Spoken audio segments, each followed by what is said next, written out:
एक बनारस के ब्राह्मण देवता थे, भागवत जी का रोज पाठ करते थे। मैंने पहली कथा में, सबसे पहली कथा में, और आज के ही दिन 21 जुलाई 2015 को ये कथा मैंने कही थी, आज 21 जुलाई 2023 को दोबारा कह रहा हूं। बीच में मुझे याद नहीं मैंने कभी कही हो। पहली कथा का मुझे एक एक क्षण याद है, और मुझे देखो ये भी याद है कि ये कथा मैंने 21 जुलाई 2015 को ही कही थी। तो एक ब्राह्मण देवता थे।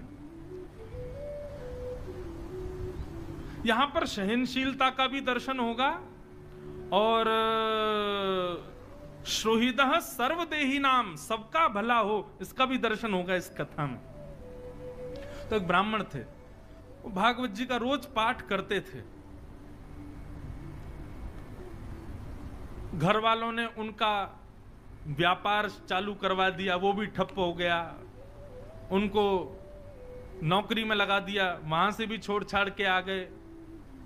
क्यों? उनको संसार की किसी भी क्रिया में आनंद आता है, वो केवल भागवत ही पढ़ते रहते थे। बस भागवत करवा लो, कितनी हो सके भागवत पढ़वा लो, भागवत का पाठ करवा लो। इतने इतने रसिक हो गए थे भागवत के। तो किसी पड़ोसी ने आकर के कान भर दिए, बोले इसका ब्याह करा दो, पत्नी आएगी, अकल ठिकाने आ जाएगी। ब्याह दो ही स्थितियों में ही होता है, या तो लड़का योग्य बन जाए तो सब पीछे पड़ जाते हैं इसका ब्याह कराओ, और या बिल्कुल ही अयोग्य हो तब सब पीछे पड़ जाते हैं इसका ब्याह कराओ, पत्नी आएगी, अकल ठिकाने। सहमत है कि नहीं बात से? तीसरा कोई उपाय हो तो मैंने अनुभव किया नहीं, ये दो मेरे अनुभव के हैं इसलिए बता रहा हूं। या तो बालक योग्य हो जाए तो पीछे पड़ जाएंगे इसका ब्याह कराओ, और या बिल्कुल ही अयोग्य हो तब पीछे पड़ेंगे इसका ब्याह कराओ, पत्नी आएगी, इसकी अकल ठिकाने आ जाएगी। तो ठीक वैसे ही वो ब्राह्मण देवता पूरे दिन पाठ करते थे। पड़ोसियों ने आकर के घर वालों का इसका ब्याह करा दो, पत्नी आएगी, अपने आप पत्नी को प्रसन्न करने के लिए, बालकों को सुख सुविधा के लिए कर्म करना पड़ेगा, फिर तो करेगा कहीं व्यापार। ब्याह हो गया, लेकिन ब्याह के बाद भी उनकी स्थिति बदली नहीं। वो भागवत जी पढ़ते रहते थे, भागवत जी का पाठ करते रहते थे। 2-4 साल तक पत्नी ने सहा। कुछ दिन कहा, पत्नी ने कहा ये तो मानेंगे नहीं, अब घर चलाने के लिए कुछ तो करना, तो मैं ही करती हूं। तो 2-4 घरों में जाके रोटी बनाती थी, उनकी पत्नी ये काम करती थी। पूरे दिन बेचारी लगी रहती, रात्रि में आकर के घर में बैठती, भोजन बनाती, दोनों पति पत्नी पाते। 2 बालक भी हो गए, उनको भी विद्यालय में फीस वीस देना, जो भी करना सब पत्नी करती थी।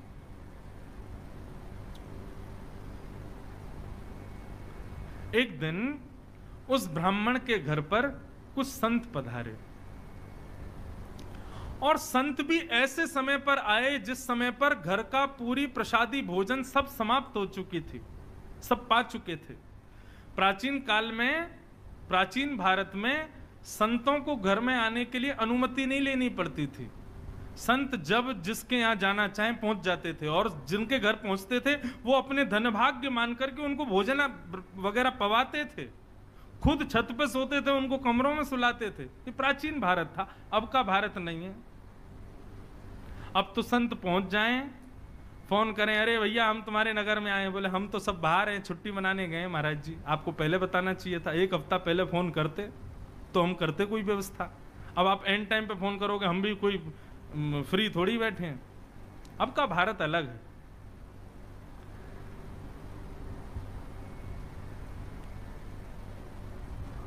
संत आ गए, और संत आकर के सीधे आसन पर बैठ गए। बोले बिटिया लाओ कुछ प्रसादी पवाओ।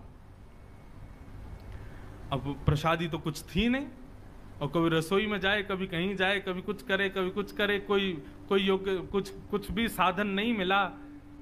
बार बार बिटिया को इधर से उधर भागते देख संत समझ गए कि हम गलत समय पे आ गए हैं, यहां पे अभी कोई व्यवस्था है नहीं। संत उठ गए, उठ करके बोले बिटिया महादेव की इच्छा होगी तो फिर कभी आएंगे, हाँ अभी चलते हैं। और प्रणाम करके सब चले गए। ब्राह्मण की पत्नी बहुत निराश हो गई। क्यों? बोले आज तक मैं सह रही थी अपने पति के सब भावों को, ये कुछ नहीं करते, मैं सब जानती हूं। भागवत जी का पाठ ही इनका सर्वस्व है, मैं सब जानती हूं। लेकिन आज महात्मा हमारे घर आए और हम उनको कुछ पवा ना सके, ऐसी स्थिति तो मुझे स्वीकार नहीं थी। आज यदि मेरे पति भी कुछ काम करते, घर में थोड़ा धन होता, अनाज होता, भोजन ज्यादा होता, तो उनको पवाती। अब अकेली मैं नारी, पति को भी खवाऊं, बच्चों को भी खिलाऊं, खुद भी खाऊं, कहां तक चलाऊंगी घर को? पूरे दिन बस भागवत जी पढ़ते रहते हैं, कुछ करते धरते हैं नहीं। आज पत्नी को क्रोध आया और भीतर कमरे में गई तो पंडित जी वही भागवत जी का पाठ कर रहे थे प्रसन्न मुद्रा में। पत्नी बोली, पूरे दिन इसी को पढ़ते रहते हो, क्या दे दिया भागवत ने हमको? अरे कुछ नहीं दिया तब भी स्वीकार था, लेकिन आज संत भूखे चले गए हमारे घर से और तब भी आप इस भागवत को लेकर के बैठे हैं। पत्नी ने भागवत जी की पोथी उठाई और ब्राह्मण के सिर पर ही मार दी। बोले, इसको लीजिए और निकलिए घर से, मैं अकेली चला लूंगी घर को। यही भागवत तुम्हारा सर्वस्व है तो इनके साथ अकेले कहीं और रहो, यहां लौट करके मत आना जब तक मन में भाव ना आ जाए कि मुझे कुछ करना है। ब्राह्मण देवता अपनी भागवत जी को, उसके पन्ने बिखर गए थे, सब समेट करके हृदय से लगा करके रोने लगे और मनी मन विचार करने लगे, हे नाथ, मेरी पत्नी को आप साधारण पृष्ठ के रूप में दिखाई देते हो, पन्ने के रूप में दिखाई देते हो, लेकिन मैं जानता हूं ना आप प्रत्यक्ष कृष्ण हो। हे नाथ, मेरी पत्नी का कल्याण करना, यह है सुहृद सर्वदेहि नाम, सबका हित चाहने वाला। आप मेरी पत्नी का कल्याण करना, उसका मंगल करना नाथ। और अपनी भागवत जी को समेट करके गंगा किनारे चले गए और गंगा किनारे जाकर के खूब रोए, ठाकुर जी को याद कर करके, कथाओं को पढ़ पढ़ के खूब रोए। बोले, मुझे इस बात का दुख नहीं कि पत्नी मुझ पर चिल्लाई, पत्नी ने मुझे गलत कहा, लेकिन मुझे इस बात का कष्ट है कि मेरी प्राण प्यारी भागवत जी को उसने इस प्रकार निरादर किया। ये साक्षात कृष्ण है। कोई बात नहीं ठाकुर जी, उसको सद्बुद्धि देना, उसका कल्याण करना। इतनी सहनशीलता, इतना समत्व और इतनी सुहृदता को देख करके ठाकुर जी रह नहीं पाए और भगवान नन्हे से बालक बन करके काशी में प्रकट हो गए। ऊंची धोती पहनी, सिर पर स्वाफा बांधा, स्वाफा बांध करके एक टोकरी को अपने सिर पर धारण करके ठाकुर जी बनारस की गलियों में घूम रहे हैं और घूमते घूमते उस ब्राह्मण के घर पहुंच गए। गेट खटखटाया, ब्राह्मणी ने गेट खोला। नन्हा सा बालक, बड़ा प्यारा सा, सिर पर टोकरी लेकर के आया है। ठाकुर जी भीतर प्रवेश कर, ब्राह्मणी बोली, कहां चले आ रहे हो? कौन हो भैया? क्या हो? कहां से आए हो? और ये सब क्या टोकरी में? ठाकुर जी कुछ नहीं बोले, मौन, मुस्कुरा रहे हैं बस। टोकरी को नीचे रख दिया, कपड़े से ढकी हुई थी। लौटने लगे तो ब्राह्मणी ने हाथ पकड़ा, बोले, अरे कहीं भी चले आए, कुछ भी रख गए, कौन हो, क्या हो, बताओ तो। ठाकुर जी ने इशारा किया, गूंगे हैं, बोलना नहीं आता, इशारा करने लगे। ब्राह्मण बोली, अच्छा गूंगे हो? ठाकुर जी बोले, गूंगे, लिखना तो आता होगा? ठाकुर जी बोले, लाओ लिख के बताते हैं। तो ठाकुर जी ने उसमें कुछ लिखा और लिख करके पन्ना बंद करके उसको दे दिया, चले गए।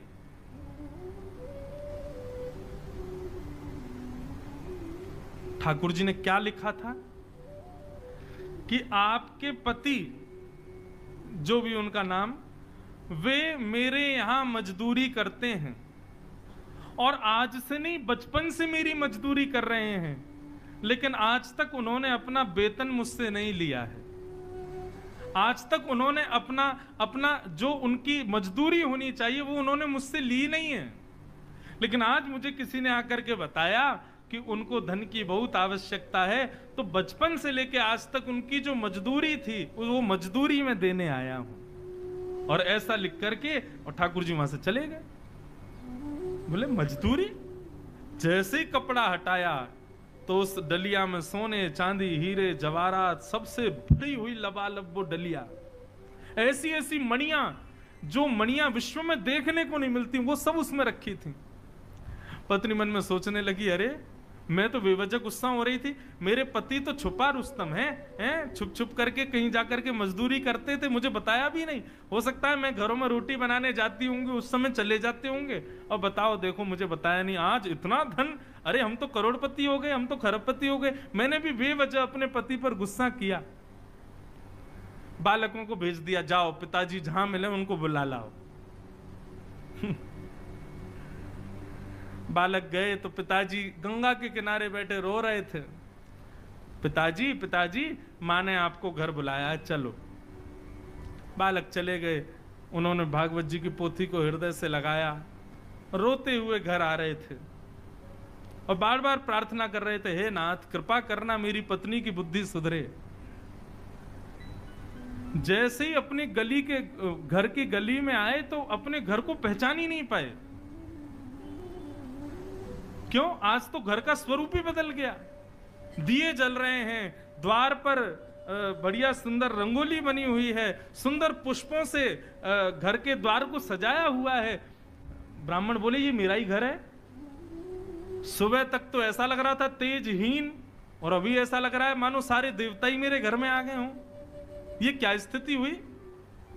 चंद घंटों में सब बदल गया। ब्राह्मण ने जैसे ही भीतर प्रवेश किया, पत्नी ने आकर के थाल से आरती उतारी, जय हो, नए नए वस्त्र पहने हैं। ब्राह्मण को समझ नहीं आया, बोले ये सब क्या हुआ देवी? सुबह तो तुम बड़ी नाराज थी, हैं? सुबह तो हमारी पोती हमारे सिर पे मार दी, भगा दिया घर से, और हमारी आरती उतार रही हो, सब क्या हुआ? ब्राह्मणी बोली आपकी चोरी पकड़ी गई। बोले मेरी चोरी? कौन सी? आप अपने आप को दिखाते हैं कि आप कुछ करते नहीं हो, लेकिन आपने बचपन से मजदूरी की है। आज आपका मालिक आया था आपकी मजदूरी देने के लिए। ब्राह्मण बोले मेरा मालिक? कौन सी मजदूरी भैया? बोले हाँ, गूंगा मालिक आया था, आपको बोलना नहीं आता, उसको गूंगा है ना वो। ठाकुर जी ब्राह्मण देवता बोले गूंगा मालिक? ये कैसा मालिक है भैया? क्या मजदूरी देके गया? कक्ष खोल करके दिखाया तो डलिया रखी थी, सोने चांदी हीरे जवाहरात सब उसमें रखे थे। बोले देवी मेरा कोई मालिक नहीं है, ये मेरी कोई मजदूरी नहीं, मैं कुछ नहीं करता, मैं तो केवल भागवत अध्ययन करता हूं। बोले आपका मालिक आया था, गूंगा मालिक, और वो बता करके गया कि आपने मजदूर। तुमको कैसे पता? वो तो गूंगा था, बोलना जानता, तुमको कैसे पता? बोले ये पर्चा दिया। जैसे ही पर्चा खोल करके देखा तो सारे शब्द उस पर्चे में घूमने लगे, और तभी उस पर्चे पर ही त्रिभंग लली श्याम सुंदर की आकृति प्रकट हो गई। ब्राह्मण देवता रोने लगे और रो करके अपनी पत्नी के चरणों में प्रणाम किया और कहा, हे देवी, ये कोई सामान्य व्यक्ति नहीं थे, सामान्य मालिक नहीं थे, पूरे विश्व के जगत नियंता, जगदाधार, जगदीश्वर थे। मैंने बचपन से आज तक भागवत का पाठ कभी अपने सुख के लिए नहीं किया, केवल उनके लिए किया। इसीलिए जगत मजूरी देत है, क्यों राखे भगवान। जग को सब मजदूरी देते हैं, मेरी मजदूरी देने आज श्याम सुंदर आए थे, वही आकर के सब दे करके गए।